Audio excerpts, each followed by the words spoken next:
우리 성도님들은 고난, 인내의 사람 하면 성경에서 어떤 인물이 가장 먼저 떠오르시나요? 네, 오늘 본문의 주인공인 욥이 가장 먼저 떠오를 것 같습니다. 오늘은요, 욥기서 전체를 요약해서 고난에 대한 이해, 그리고 그 고난이 오는 이유, 마지막으로 고난이 오고 난 뒤에 하나님께서 우리에게 주시는 것에 대해서 함께 나눠보려고 합니다. 우리 찬양 예배 때 드렸던 첫 번째 드렸던 예수 나의 치료자, 이 찬양 가사는 너무 좋은데요, 어려운 찬양인 것 같아요. 그래서 한 주 동안 진짜 많이 들었어요. 근데도 막상 부르니까 또 다르네요. 근데 이 찬양의 동영상을 함께 찾아보았는데 동영상 밑에 보면 댓글들이 막 달려있더라고요. 그래서 읽어보니까 참 사연이 많습니다. 이유 없이 찾아오는 질병이 있고 불행함이 있습니다. 이 여러 가지 문제들을 가지고 그 댓글에 치료자 되신 하나님, 이 문제를 해결해 주세요. 이 질병을, 이 고난을 하나님께서 해결해 주세요 하면서 기도하는 댓글들을 보았습니다. 댓글이 정말 많은데 그중에 눈물이 날 것 같은 기도 제목도 참 많았습니다. 그리고 나서 드는 생각은 이 기도들은 다 이루어졌을까? 과연 이 사람들의 기도대로 질병은 다 고침받았고 문제들은 다 해결되었을까? 댓글 달린 시기를 보니까 7년, 8년 전의 댓글이었습니다. 어떤 분은 치료를 받고 문제를 해결받았을 테고 또 어떤 분은 그렇지 못했을 것 같다라는 생각이 들었습니다. 그리고 그 뒤에 달라붙는 질문은 그렇다면 이 문제가 해결되지 않고 육신의 고통의 질병이 치료되지 않았다면 예수님께서는 치료자가 아니신가? 라는 생각을 해봤습니다. 그런데 이 찬양의 가사를 보면요, 그럼에도 나 노래하리라 라고 고백하는 것을 볼 수 있습니다. 그래도 우리는 이해가 되지 않아요. 도대체 예수님께서 나의 치료자 되어주신다고 하는데 치료해 주시지 않는다면 여전히 나는 아프고 이 문제는 해결되지 않는데 예수님께서 치료자 되어주신다는 게 무슨 의미일까? 변하는 것은 없는데 그렇다면 우리는 이 고난을 어떻게 받아들여야 하고 이 고난에 대해서 어떻게 기도해야 할까? 라는 이 질문에서 욥기서를 읽고 묵상하게 되었습니다. 제가 설교를 하기 위해서 이 질문을 만들어낸 것이 아니라 우리 삶 속에서 제일 많이 생각하고 있는 질문인 것 같습니다. 그리고 많이 고민하고 있는 것 같습니다. 우리 성도님들께서는 예수님을 알고 믿고 계시니까 질병이 찾아오고 고난이 찾아와도 그럼에도 나 노래하리라 라고 고백할 수 있지만 예수님을 알지 못하는 이 세상 사람들은 너네는 예수 믿는데 왜 힘드냐? 너네는 예수 믿는데 왜 아프냐? 이런 질문들을 받으면 난처하기도 합니다. 오늘 말씀을 통해서 고난이 왜 오는지, 어떻게 해결해야 하는지, 그리고 이 고난 뒤에 하나님께서 우리에게 주시는 것은 무엇인지 두 가지로 함께 나눠보도록 하겠습니다. 욥을 보니까요, 성경에 직접적으로 나와 있지는 않은데 내가 치료를 받았다라고 이렇게 선포하고 있지는 않지만 그 마음에 이미 치유함을 얻은 것 같아 보입니다. 정말 지독한 고통 가운데 있었던 욥은 어떻게 하나님의 위로를 받았고 어떻게 치료를 받았을지, 욥이 받았던 하나님의 위로와 치료가 오늘 함께 예배드리신 성도님들도 함께 받고 누리시길 주님의 이름으로 축복합니다. 아멘. 먼저 욥은 누구일까요? 욥기서 1장 1절 말씀에 보시면요, 욥이 누구인가 정의하면서 시작하고 있는 것을 볼 수 있습니다. 욥기서 1장 1절인데요. 우스 땅에 욥이라 불리는 사람이 있었는데 그 사람은 온전하고 정직하여 하나님을 경외하며 악에서 떠난 자더라. 성경에서는 욥을 온전하고 정직한 사람, 악에서 떠난 사람, 의로운 사람이라고 이야기하고 있습니다.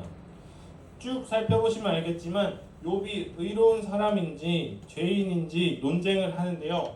사실은 욥기서를 시작할 때 욥은 의로운 사람이라고 정답을 알려주고 시작하는 것을 볼 수 있습니다.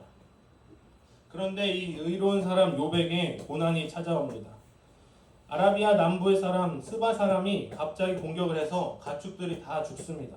그런데 이 소식을 듣고 있는 도중에 갑자기 하늘에서 불이 떨어진대요. 불이 떨어져서 양과 종들을 불살랐다고 이야기를 듣고 있는데 갈대아 사람들이 와서 낙타와 종들을 죽였다고 하고 또 갑자기 큰 바람이 불어서 집이 무너졌는데 그 집안에 있던 자식들이 다 죽었다라고 합니다. 그런데 이게 현실에서 쉽게 일어나지 않을 일들인데 한 가지만 일어나도 정말 가슴이 찢어지도록 아픈데 한 가지 일을 다 듣기도 전에 또 다른 고난이 찾아왔다고 이야기를 듣습니다. 그런데 여기서 끝이 아닙니다. 또 다른 고통이 찾아옵니다. 2장 7절의 말씀인데요.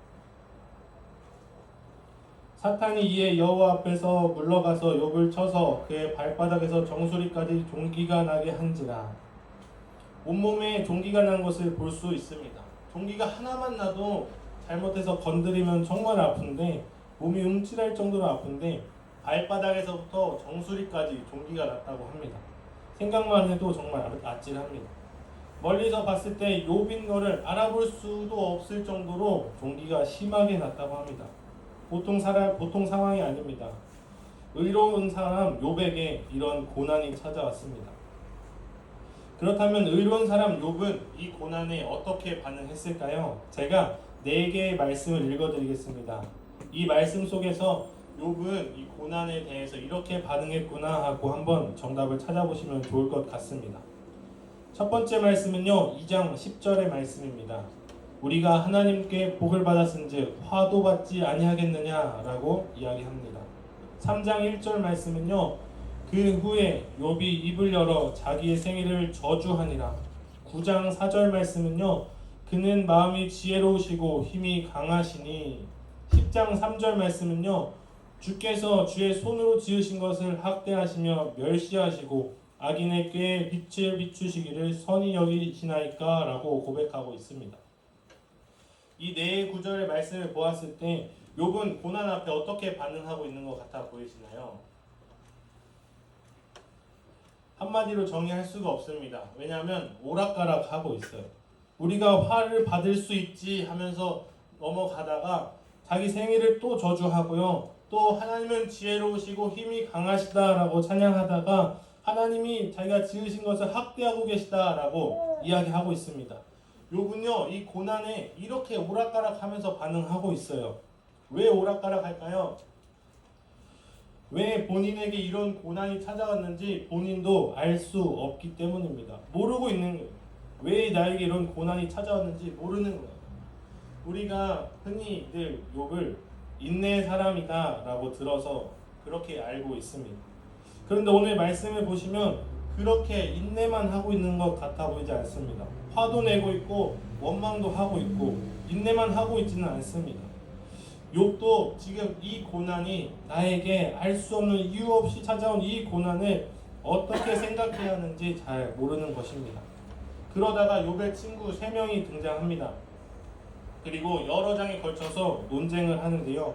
이 논쟁의 내용은 반복적입니다. 욥, 네가 잘못해서 이 고난이 찾아온 거야. 아니야, 나는 잘못한 게 없어. 이 내용을 반복해서 논쟁을 합니다. 그런데 욥은 난 잘못한 게 없어라고 반박할수록 마음이 미궁 속으로 빠져듭니다. 내가 잘못한 것이 없는 건 분명한데 왜 나에게 이런 고난이 찾아왔지? 이 고난을 어떻게 해석해야 하지? 이유 없이 찾아온 알 수 없는 이 고난을 주신 하나님은 의로우신 분이 아닌가? 정의로우신 분이 아닌가? 라는 고뇌에 빠진 것입니다. 욥기서를 처음부터 잘 읽어보시면요, 처음에는 욥이 정신적, 육체적으로 고통으로 아파하지만 뒤로 가면 갈수록 내가 왜 이 고난을 받아야 하는지 이 문제로 힘들어합니다. 왜냐하면 해석이 되지 않으니까 힘들어하는 것입니다. 이 모습이 욥의 진짜 고난입니다. 우리에게 고난이 찾아오면 우리를 힘들게 한 것은 당연히 육체적, 정신적으로 힘든 것이 맞습니다. 그러나 더 힘든 것은 왜 나에게 이런 고통이 찾아왔는지, 왜 이런 상황이 되었는지 이 고난이 해석되지 않으면 이 상황이 너무 고통스럽고 괴롭고 우리를 더욱 힘들게 하는 것입니다. 욥의 고난이 바로 그런 고난인 것입니다. 37장까지 논쟁을 하고요. 그리고 나서 38장에 하나님께서 나타나셔서 이 모든 혼돈을 해결해 주십니다. 하나님의 이 말씀이 욥을 회복시키시고 낫게 하시고 치료하시는 것입니다. 오늘 말씀을 통하여 회복되어지고 낫게 되어지고 치료되어지는 역사가 있기를 소망합니다. 아멘. 우리 두 가지를 함께 살펴보실 텐데요. 하나님께서 욥에게 어떻게 말씀하셨는지 첫 번째는요. 이 고난을 너희는 알 수 없다라는 것입니다. 38장에 보시면요. 하나님이 폭풍우 가운데 등장하셨다라고 기록되어 있는데요. 등장하시자마자 하나님께서 질문을 퍼부으십니다. 38장 2절의 말씀인데요. 무지한 말로 생각을 어둡게 하는 자가 누구냐? 4절입니다. 내가 땅에 기초를 놓을 때 내가 어디 있었느냐? 네가 깨달아 알았거든 말할지니라. 5절. 누가 그것의 도량법을 정하였는지 누가 그 줄을 그것에 위에 띄었는지 네가 아느냐? 12절. 네가 너의 날의 아침에게 명령하였느냐? 새벽에게 그 자리를 알려주었느냐? 뭐뭐 하느냐 이런 식의 질문을 78번이나 하신 것을 볼 수 있습니다. 그런데 이 질문의 요지가 뭐냐면요. 하나님께서 욥에게 하시는 질문은 네가 이 창조의 질서를 아느냐? 라는 것입니다. 그런데 욥의 질문은 무엇인가요? 나는 잘못한 것이 없는데 왜 고난이 나에게 오는지에 대한 문제에 대해서 질문을 했는데요. 하나님께서는 내가 이 큰 세상을 창조하고 다스리고 이 모든 것을 만들었는데 이 창조의 원리를 네가 아느냐? 네가 이해할 수 있느냐? 라고 질문하시는 것입니다. 이 이야기가 무슨 이야기냐면요. 욥은 지금 현재 자기 문제만으로 이 상황을 바라보고 있는 것입니다. 나에게 이 고통을 주신 하나님은 의로우신 분이 아닌가? 정의로우신 분이 아닌가? 이 한 문제만으로, 이 상황만으로 하나님을 바라보고 있지만 하나님께서는 이 세상을 바라보고 계신 것입니다. 너의 이 문제는 내가 다스리고 있는 이 세상의 한 일부분이다. 이 세상을 다스리는 원리 중에 하나이다. 네가 그런데 이 창조의 원리를, 창조의 질서를 이해할 수 있겠느냐라고 질문하고 계신 것입니다. 어려운 이야기입니다. 쉽게 예를 들면요. 우리가 만들어진 제품을 사용하는데 우리가 봤을 때는 약간 불필요하고 굳이 없어도 될 것 같은 부분이 있는데 이 물건을 만드는 엔지니어들은 이 부분이 필요하니까 만들어 놓은 거예요. 그리고 없애기 위해서는 복잡한 과정이 있는데 그 부분을 소비자들은 모르고 있는 것입니다. 세상의 이치도 마찬가지로 우리는 우리의 고난만, 지금 현재 상황만 바라보고 있는데 하나님께서는 우리에게 주신 이 고난이 차지하고 있는 위치가 있는데 우리는 그 의미를 파악하지 못하고 있는 것을 보고 하나님께서 너희는 알 수 없다라고 말씀하고 계신 것입니다. 그러니까 우리의 이 고난이 나중에는 어떤 결과를 가지고 올지 알 수가 없는 거예요. 이 고난이 오면 나는 망했다라는 해석을 하게 되는데, 그런데 한번 우리 생각해 보시면요. 우리가 지금까지 겪었던 고난과 고통이 무조건 안 좋게만 다가오시나요? 앞으로의 고난이 무엇을 가지고 오게 될지 우리는 알 수 없지만 이미 우리가 겪어왔고 지나왔던 이 고난들은 그냥 그저 고난만으로, 고통만으로 그렇게 마무리되었나요?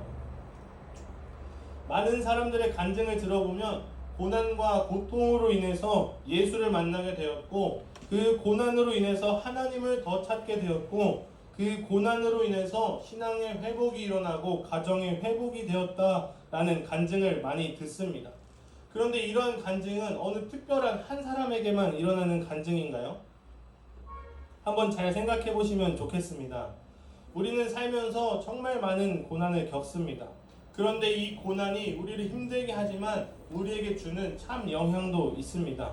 그게 뭐냐면요. 우리에게 주신 이 고난을 통해서 우리는 하나님 앞에 더욱 겸손해질 수 있고요. 오히려 고난이 우리의 삶들을 하나님 앞에서 더욱 건강하게 만들어지는 것을 볼 수 있습니다. 고난이 왔을 때 그때 당시에는 당연히 힘듭니다. 그래서 이 고난아 빨리 지나가라. 그런데 지나고 나면 어떠신가요? 그 고난으로 인해서 우리가 얻고 깨달은 바가 있지 않으신가요? 시간이 지나서 돌아보면 우리에게 주신 이 고난의 시간은 우리에겐 없어서는 안 될 중요한 시간임을 알 수 있습니다. 아멘. 그런데 고난받았을 그때는 우리가 알 수가 없습니다. 사랑하는 성도님들, 우리에게 찾아온 고난만 바라보지 마시고 그 고난 뒤에 있는 하나님의 섭리를 바라보고 끝까지 승리하시길 소망합니다. 아멘. 하나님께서 우리에게 주신 고난은요, 그저 고통과 고난으로 마무리되지 않습니다. 지금 우리에게 온 고난이 무슨 의미인지 우리는 당연히 알 수 없지만, 그러나 이 고난이 우리를 좋은 방향으로 인도하는구나 라고 생각하시면서 위로받으시길 소망합니다. 아멘. 그리고 그 고통과 고난의 그 어려운 상황 속에서도 우리가 잊지 말아야 할 것은 하나님께서는 우리를 사랑하고 계신다라는 것입니다. 아멘. 사탄이 욥을 시험하겠다고 하나님께 2번을 이야기하는데요. 한 번은 하나님께서 시험은 해도 되는데 그의 몸에 손을 대지 말라라고 말씀하십니다. 또 2번째는요, 그의 생명은 해하지 말라라고 말씀하고 계십니다. 하나님은 욥을 잘 알고 계시죠. 정직하고 의로운 욥을 아십니다. 믿고 계시니까 사탄이 시험하도록 그냥 두신 거예요. 허락하신 거예요. 감당이 가능하니까 욥에게 그런 시험을 허락하신 거예요. 그런데 이것보다 더 중요한 것은요, 하나님의 사랑입니다. 처음에는 몸에 손을 대지 말라고 지켜주고 계신 것을 볼 수 있습니다. 그런데 욥이 이 첫 번째 시험을 통과해요. 그리고 이 첫 번째 시험 끝나고 시험이 끝나면 좋은데 더 큰 시험이 찾아옵니다. 그리고 나서 하나님께서 말씀하시는 것은 그의 생명은 건들지 말아라 라고 말씀하십니다. 하나님의 사랑을 우리가 볼 수 있습니다. 아멘. 우리는 고난을 통해서 하나님의 사랑을 경험할 수 있습니다. 이 고난이 찾아왔을 때 이 고난을 넘어서면 끝나면 좋은데 그렇지 않습니다. 더 큰 고난이 찾아옵니다. 그런데 고난이 이겨내고 찾아오고 이 과정을 반복하면 우리는 인내를 얻을 수 있고 신앙의 성장이 일어나는 것을 볼 수 있습니다. 아멘. 그런데 아무리 큰 고난이 찾아와도요, 하나님께서는 우리를 그냥 내버려 두지 않으십니다. 끝까지 주님의 사랑으로 우리를 붙들고 지켜주십니다. 아멘. 욥기서에 보시면 사탄은 2장까지만 나오고 사라지는 것을 볼 수 있습니다. 그런데 하나님은요, 1장부터 37장까지 묵묵히 우리의 얘기를 듣고 지켜보시다가 38장부터 등장하셔서 말씀으로 회복시키는 것을 볼 수 있습니다. 아멘. 이 사랑으로 회복하시는 성도님들 되시길 주님의 이름으로 축복합니다. 아멘. 2번째로 하나님께서 욥에게 주신 말씀은요, 너의 아픔이 옳다라고 말씀하십니다. 욥기서에는 논쟁이 정말 가득합니다. 욥, 너가 잘못해서 고난이 찾아온 거야. 아니야, 나는 잘못이 없어. 그런데 아파. 그래서 고난이 찾아와서 아프고 괴롭고 분통 터지고 열받아. 이렇게 이야기하고 있는 것을 볼 수 있습니다. 그런데 하나님께서는 이 논쟁의 정답이 무엇인지 지금 결론을 내려주십니다. 42장 7절의 말씀입니다. 여호와께서 욥에게 이 말씀을 하신 후에 여호와께서 대만 사람 엘리바스에게 이르시되 내가 너와 내 두 친구에게 노하나니 이는 너희가 나를 가리켜 말한 것이 내 종 욥의 말같이 옳지 못함이니라. 하나님께서는 지금 이 세 친구를 꾸짖고 계신 것입니다. 내 종 욥의 말같이 옳지 못함이니라. 누가 옳다라고 지금 말씀하고 계신 것인가요? 욥이 맞았다, 욥이 옳다라고 말씀하고 계신 것입니다. 그런데 욥이 어떤 이야기를 했나요? 욥의 어떤 이야기가 지금 맞다고 하나님께서 말씀하시는 것일까요? 아까 처음에 살펴본 말씀인데요, 욥의 오락가락했던 그 내용, 하나님을 찬양하다가 원망하다가 한 그 말씀이 그 이야기가 맞다라고 말씀하고 계시는 것입니다.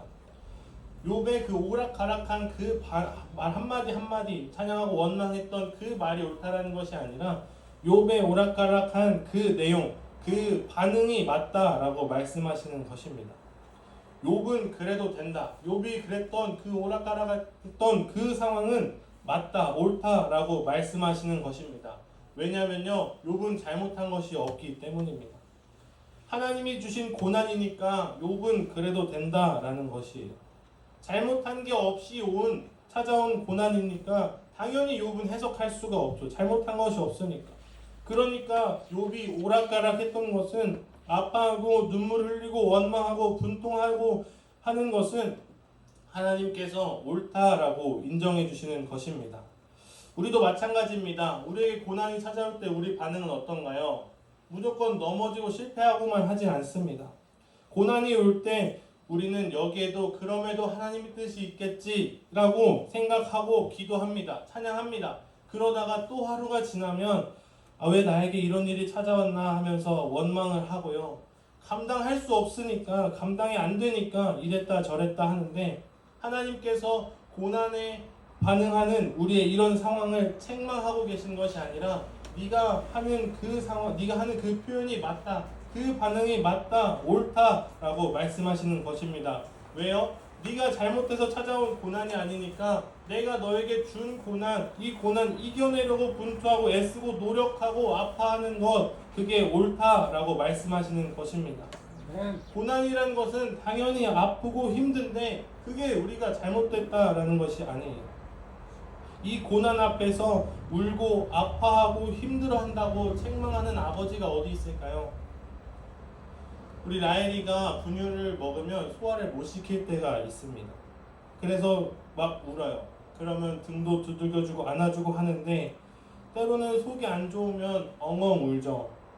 그런데 제가 너 왜 소화를 못 시켜? 라고 소리 지르고 화내면 될까요?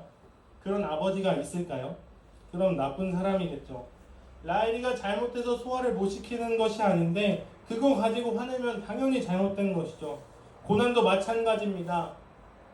네가 옳다라는 것은 네가 잘못해서 찾아온 고난이 아니다. 내가 필요해서 너에게 준 고난이다.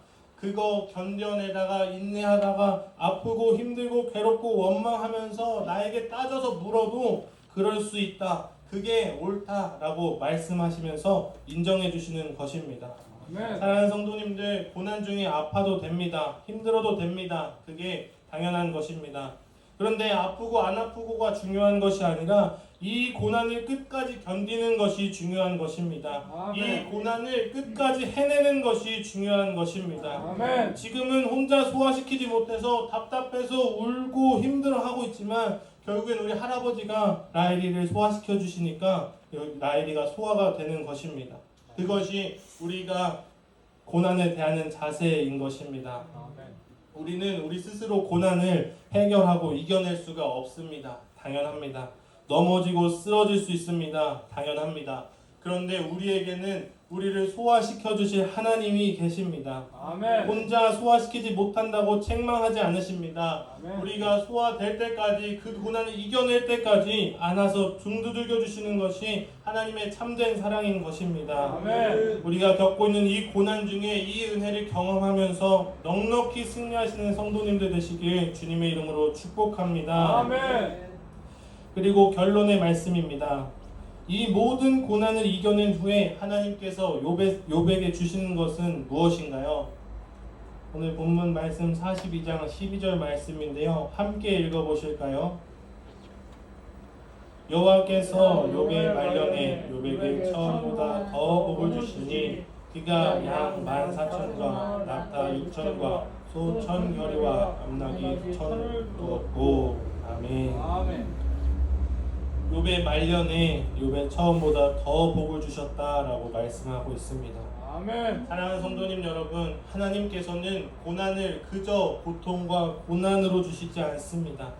우리는 현재 이 고난을 해석할 수 없어서 하나님을 원망하지만 우리 하나님께서는요, 사랑으로 끝까지 우리와 함께 하십니다. 아멘. 고난을 통해서 우리의 모습을 회복시키고 우리의 신앙을 회복시키시기도 하고요, 고난을 통해서 예수 그리스도를 만나게도 하십니다. 아멘. 그리고 그 모든 고난을 하나님과 함께 견뎌내고 끝까지 승리하면 처음 우리에게 주셨던 그 복보다 더 큰 복을 우리에게 차고 넘치게 부어주실 것입니다. 아멘. 욥과 같이 하나님과 늘 동행함으로 모든 고난을 이기고 승리하여 복을 받아 누리시는 사랑하는 성도님들 되시길 주님의 이름으로 축복합니다. 아멘. 우리의 치료자 되시는 그 예수님을 온전히 신뢰하며 의지하며 승리하시는 성도님들 되시길 주님의 이름으로 축복합니다. 아멘. 기도하겠습니다.